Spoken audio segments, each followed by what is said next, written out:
I am Rachel. And I'm Matt. And I'm Nigel. And this is Come in 81 Kilo, a Forever Night podcast.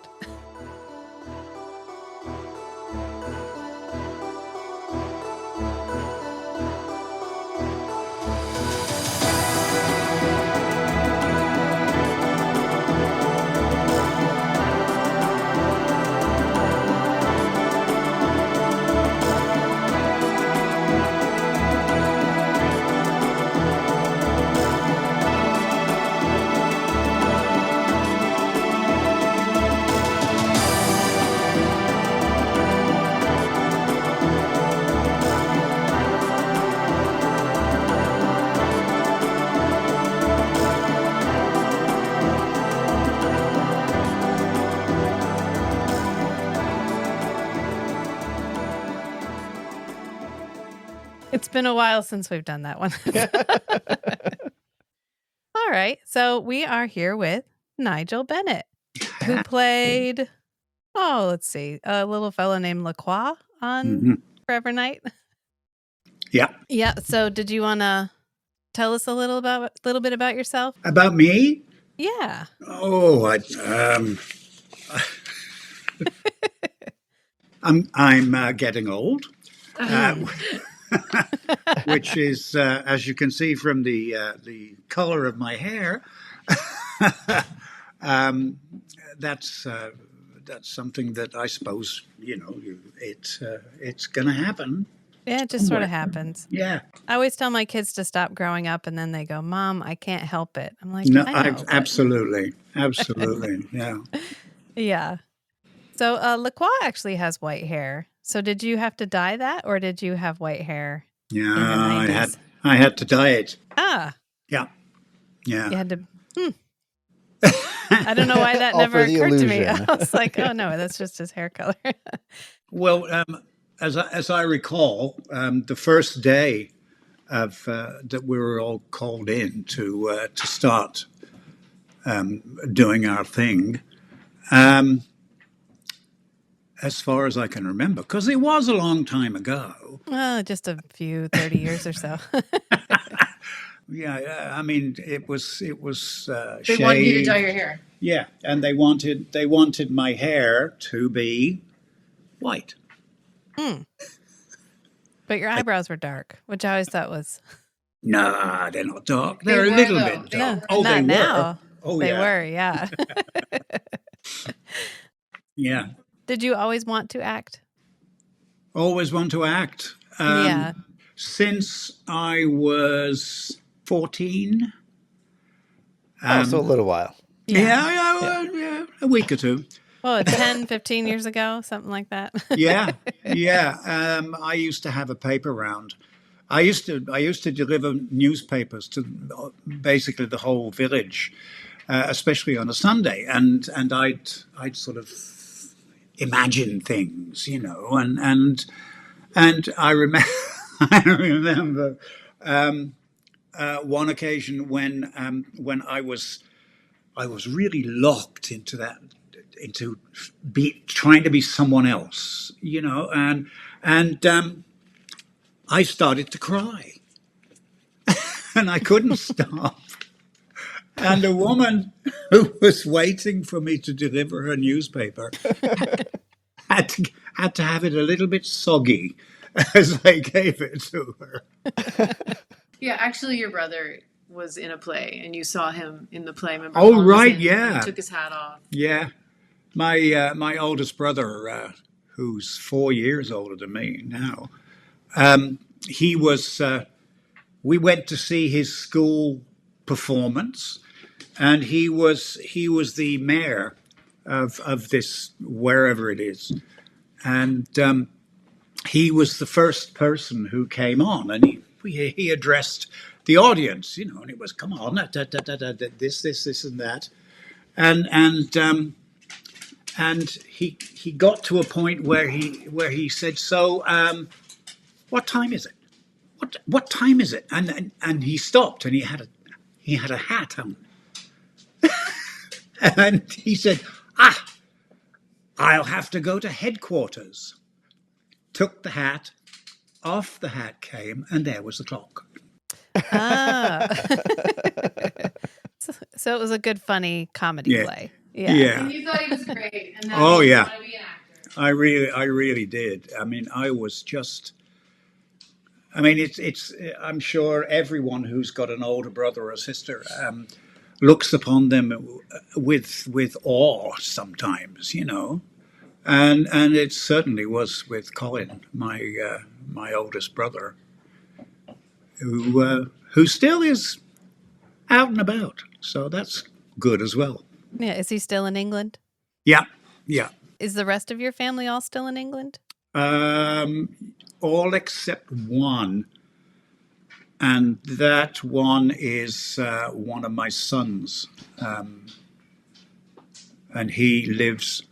Where does he live now, Stace?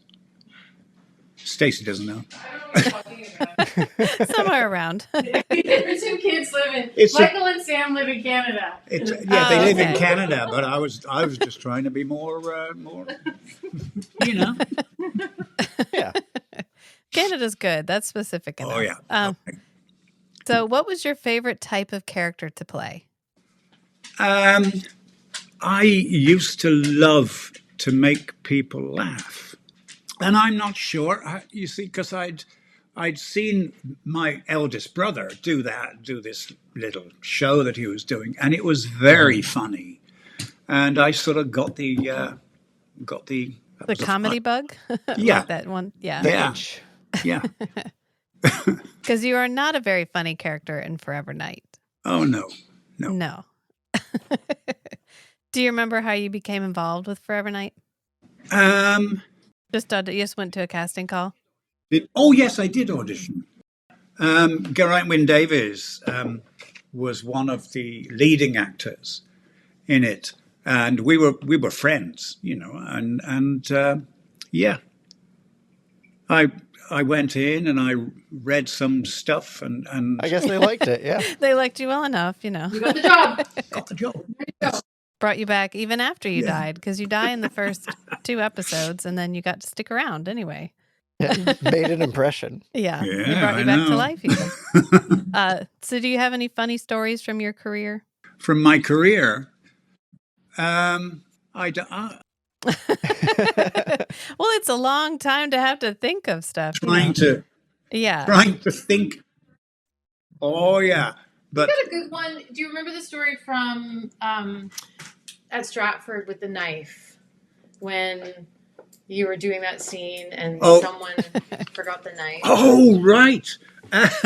Yeah, we were in the middle of the show, and at the middle of the show was a fight. It was a fight between me and 2 other guys and the hero, and it's all we've all got knives, and we're all trying to get in there and do all that sort of thing, and the hero of the scene dropped his knife. But it flew out like it was off stage. And he couldn't get to it. He couldn't get to the knife at all. He didn't have a chance. And consequently, he was going to get killed because he had no defense. So clever me decides to try and help. And so I picked up the knife, and I like to think that I did it really cleverly and well, but basically I just held the knife by the blade and then sort of fell towards him, and he grabbed it. Well, that was good recovery. Yeah, and I think as I remember, I had this big smile over my face for about an hour. So, have you ever actually eaten oatmeal crisp? Yes, I have. Yeah. Yes, oatmeal crisp. My God. The running gag. It's strange because I mean, I'd never really done any commercials or anything, and suddenly I was very popular with this oatmeal crisp. You know, People used to come up to you all the time and say, it's not oatmeal. Yeah, it's not oatmeal. They say it in the street. Yeah, it's not oatmeal. And yeah.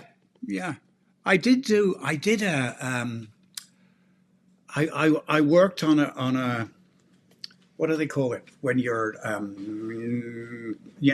when you're it's about forget it. It doesn't matter. You did a voiceover? No. It was Is this charades? Are we playing podcast charades? no, we're not playing Okay. podcast charades. All right. This is when we need Forgive to use me. video. That's okay. I know when we met you in Stratford, Stacey was saying that the one commercial where you play your mother and the other character, you actually got paid to be both characters. That's right, for the oatmeal crisp. You Yeah, played, for the oatmeal It was crisp. after you'd done it for about 2.5 years, and then Yeah. they said, "Well, we want you to dress up yeah. as your mother, Yeah. and then play also you." And you were so proud. You're like, "I got different contacts to play each character." Yeah.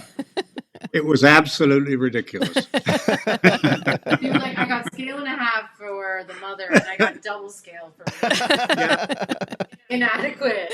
I just thought that's these poor actresses, they can't get equality, so they're doomed to not earn as much. Even when it's you dressed as your mother. I know. Yeah. Yeah. Crazy. So did you keep any props from Forever Night? Yes. The lamp. The lamp. Yeah, we knew I about the have a lamp, lamp. but wait, I have a we're lamp. telling Podcast Land about the lamp from the Raven. Yes, I think so. Yeah. Yeah.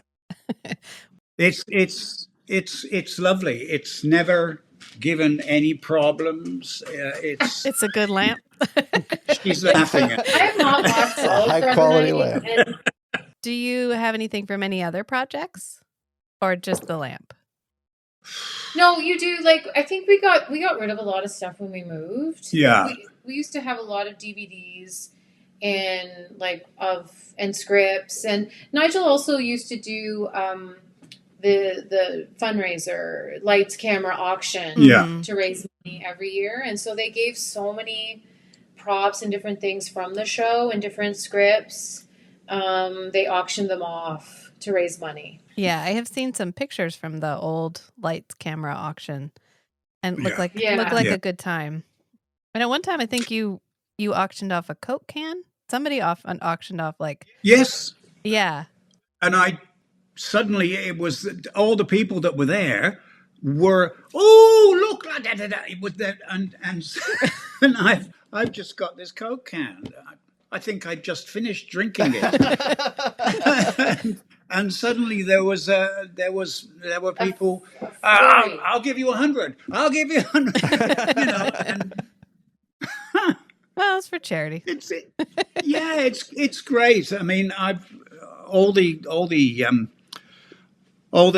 times that I've tried to earn extra money, it's been to give it back, and not for me to spend. But 90% of the time, when Stacey doesn't want me to knock on the table. Because if they're recording it. Oh, it's okay. It's what is like ASMR ambiance. Yeah. But yeah, it's great. It's great when you can. You all gave a lot back. Yes, I know. Yeah.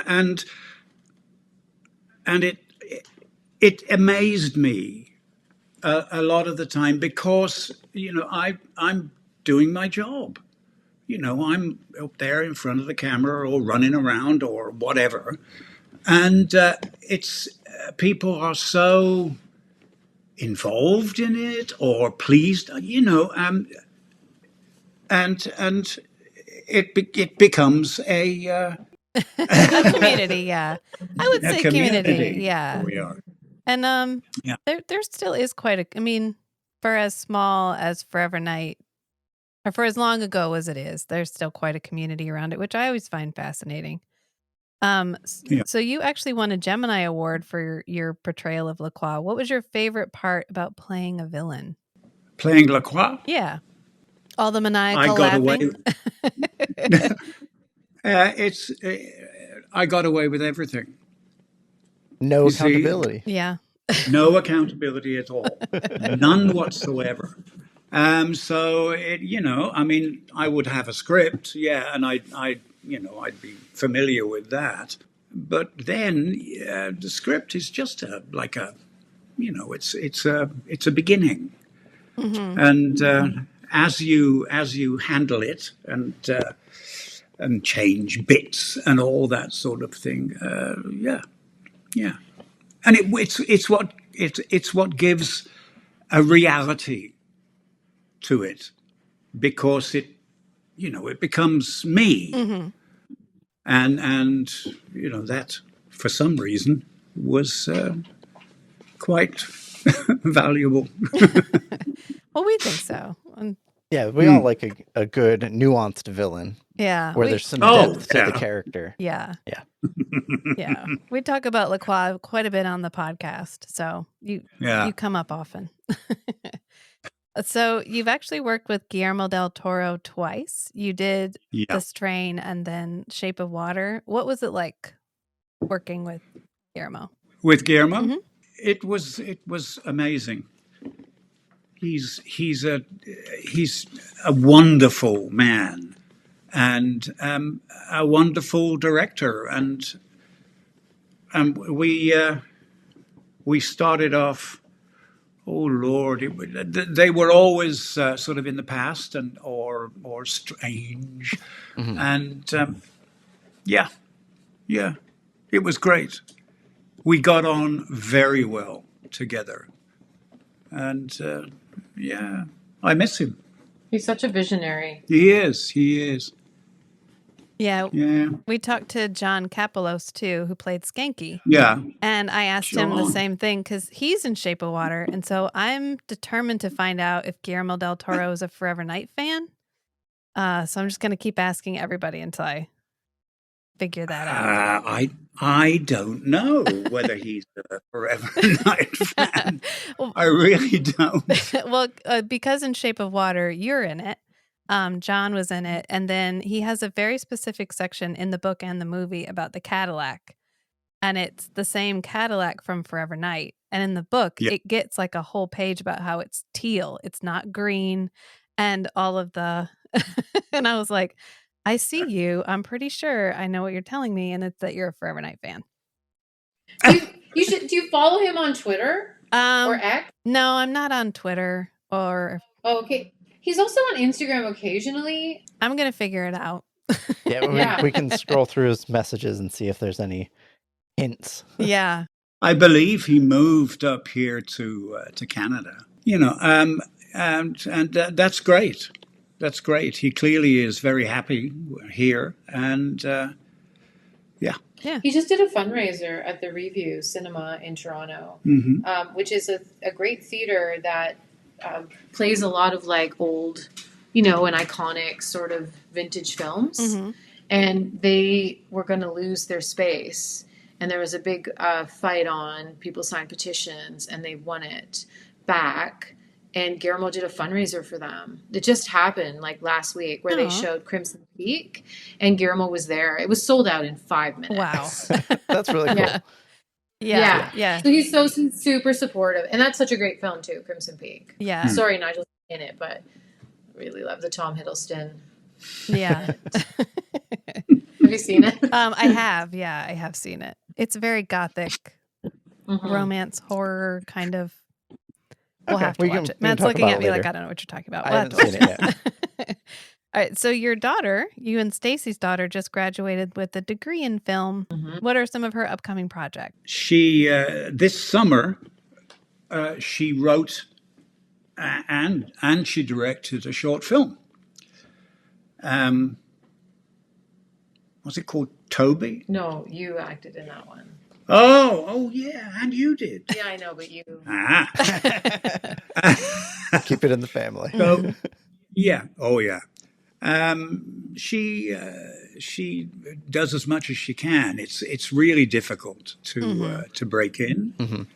and she's so far. I mean, she did a lot of good work, very good work when she was in school, and she still is doing it now. When I mean, it's an odd, it's an even odder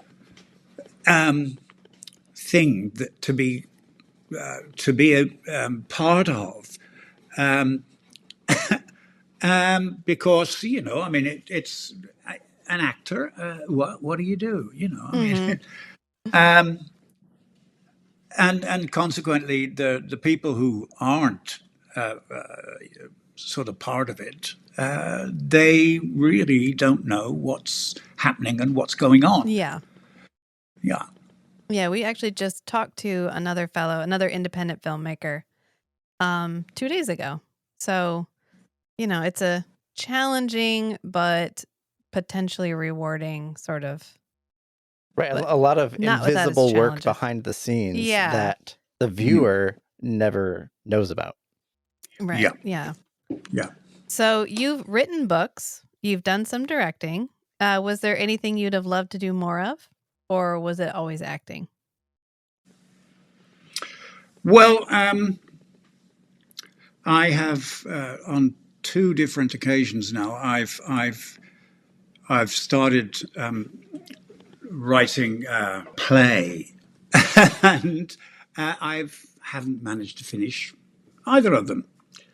And the one thing that I do want to get into action is something that happened to my father in the war, and he was one of the soldiers that were trapped on the sand, and the little boats, small boats, were coming in and trying to get people.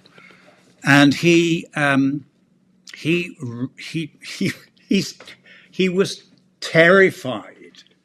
He was terrified of water, and he had a big decision to make. What do I do? I don't like the water, and I certainly don't like standing on the beach Mm-hmm. because they were being shot at that time. And so he walked down into the, into the water with his half rifle because it had been blown into pieces. But he had to keep it because he Yes, would have had to pay for it. they have to keep it. They have to present Oh, wow. whatever you've got of that thing, and then you won't have to pay for it.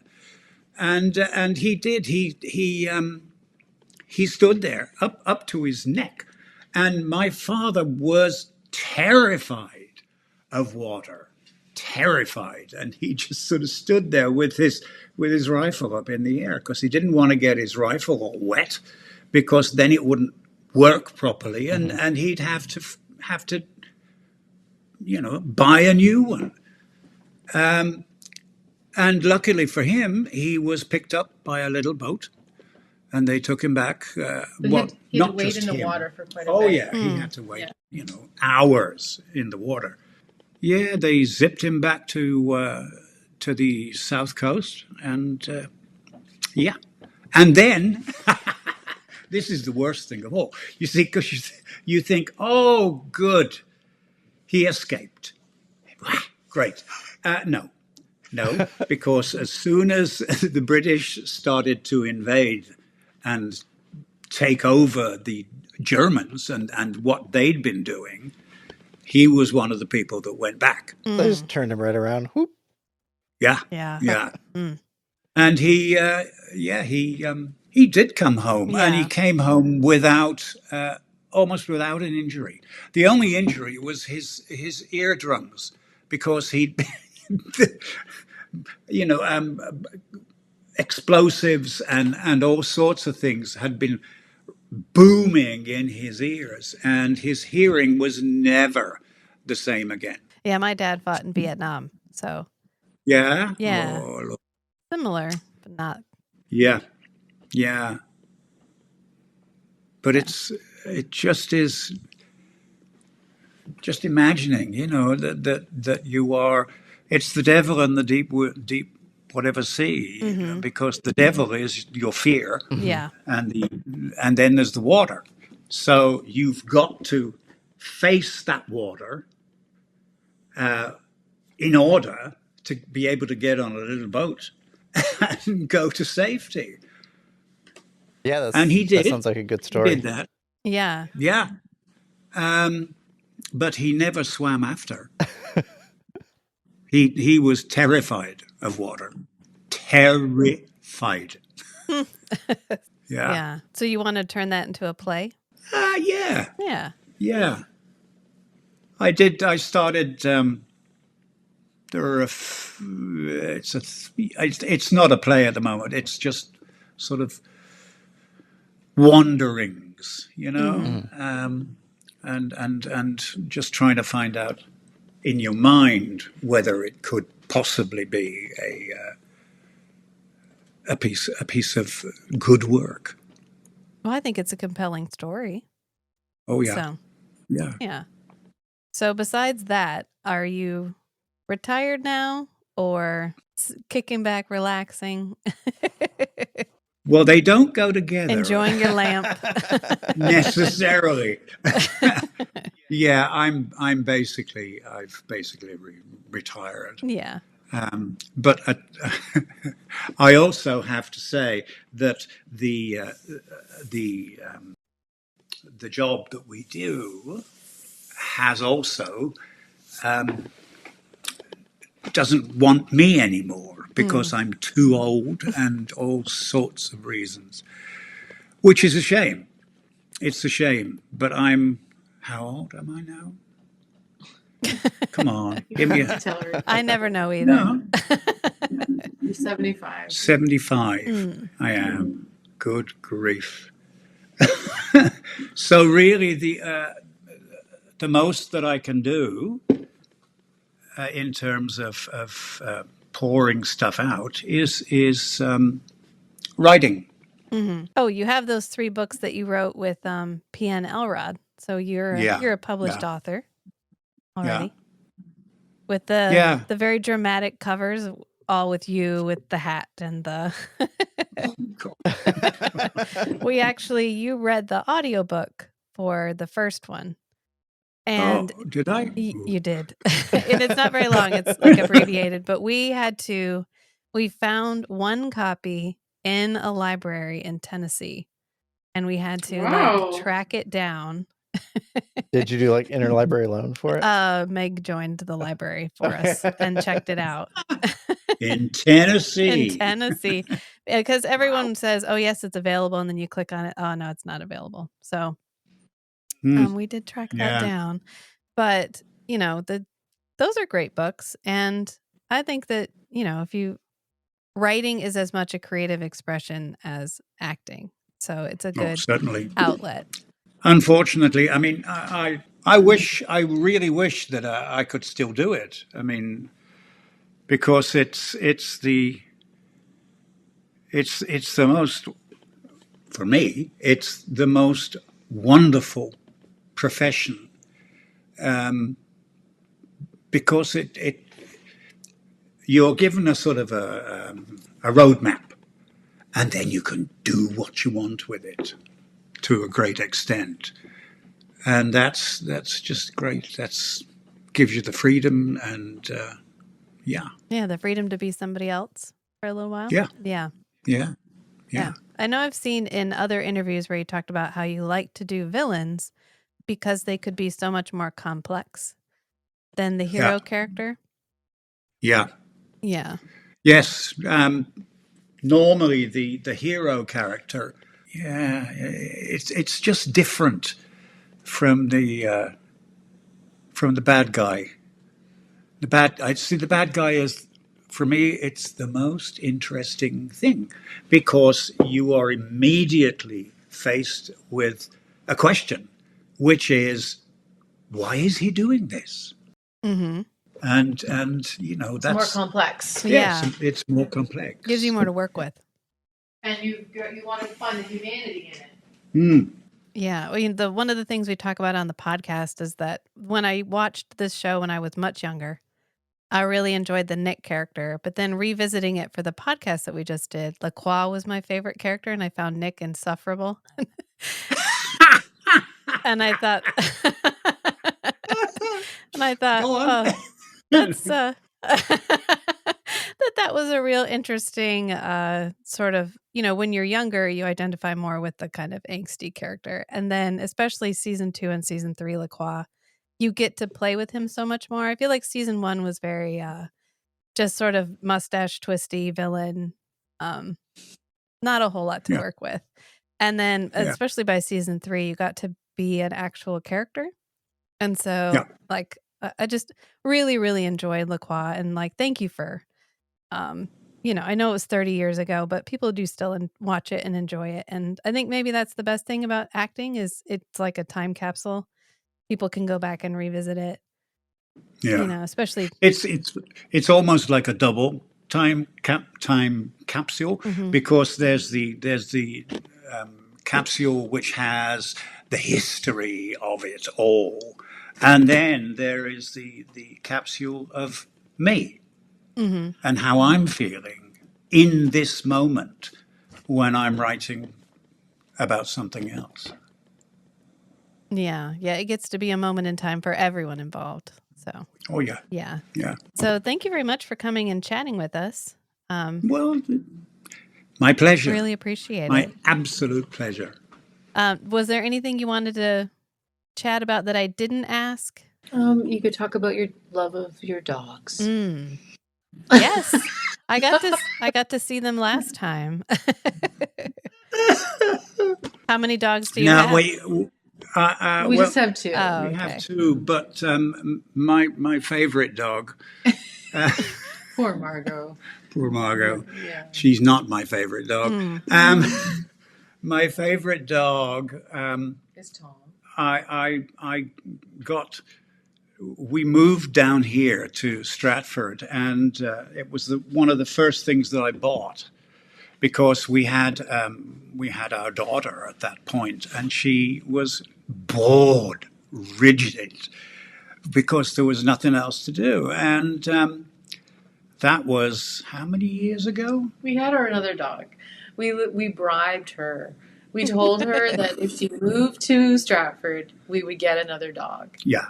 And so you won money because you had a lottery. There was a group of you at the Stratford Festival that won money. Yeah.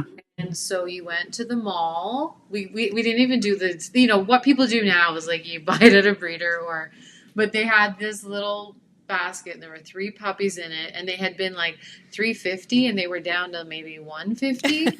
And I think there were 3 left, and you picked out Tom. Yeah. And he's going on 14. Wow. And he's cute. Yeah. He's still around. He is. Aw. Yeah, my mom had a dachshund. My dad went to get the oil changed, and the lady had a box of puppies, and they were dachshund puppies. And one of them was like half the size of all the others. He didn't have eyes. And Dad was like, "How much is that one?" And she was like, "Oh, that one's like $20. The rest were like $100 or whatever." And he's I want that one. And so he brought home he named him One-Eyed Jack. And he just passed away. He was, I think, 15 or 16.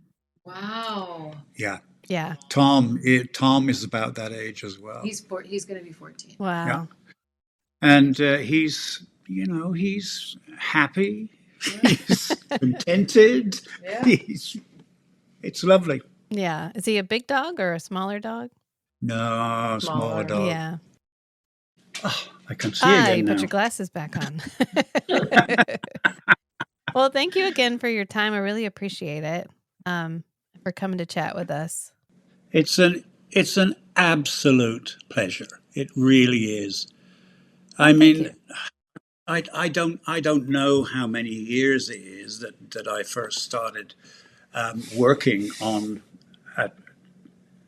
Forever Night? Forever Night. I mean, I don't know, but it certainly was the start of me becoming more in demand and more and earning better and all that. Yeah, Can and you do the voice for them so they could use it in the intro? Oh,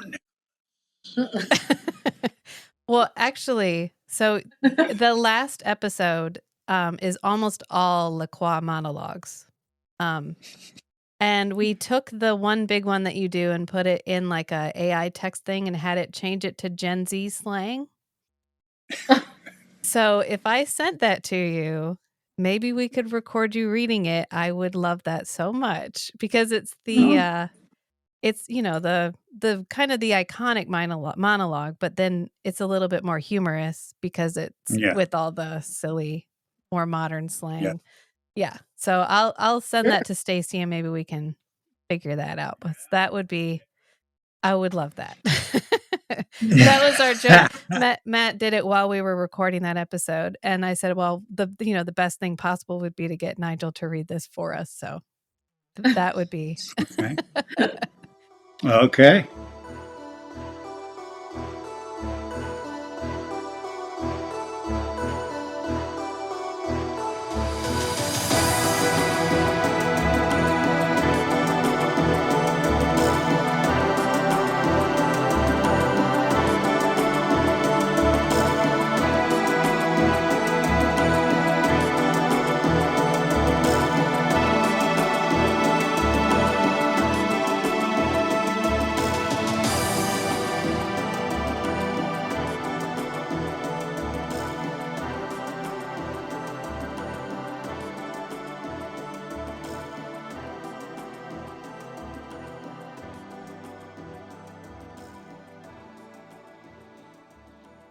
Life is a gift, as sweet as a ripe peach, as precious as a gilded jewel.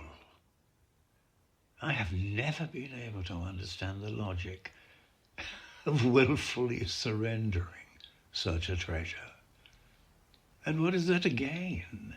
How dark can your existence be when compared to an eternal void? Unless, of course, you have faith that there is something beyond. What do you see from where you stand? A bright light at the end of the tunnel? Is it a ray of hope? A glimmer of something better? Or will it burn you like the rising sun? Is that sound you're hearing the trumpeting of St. Peter's angels? Or the screams of Memnoch's tortured souls? You can't answer that, can you? Because you will never know the answer until after the deed is done. And is your faith really that strong? I understand the need to move on. It is something that happens to us all. And your time has truly come. I also understand that with the beauty of this life, there comes pain and despair. No one is immune. But consider what you have in your hands before you give it up. Don't trade a treasure for an empty box. Love. It warps our senses, twists our souls, can take us past hope, past cure, past help. I know about love. It's suffering. It's anguish. It's pain. Heaven makes means to kill our joy with love.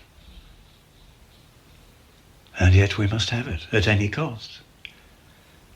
But are you so enamored that you will overlook your love of life? And you do love it.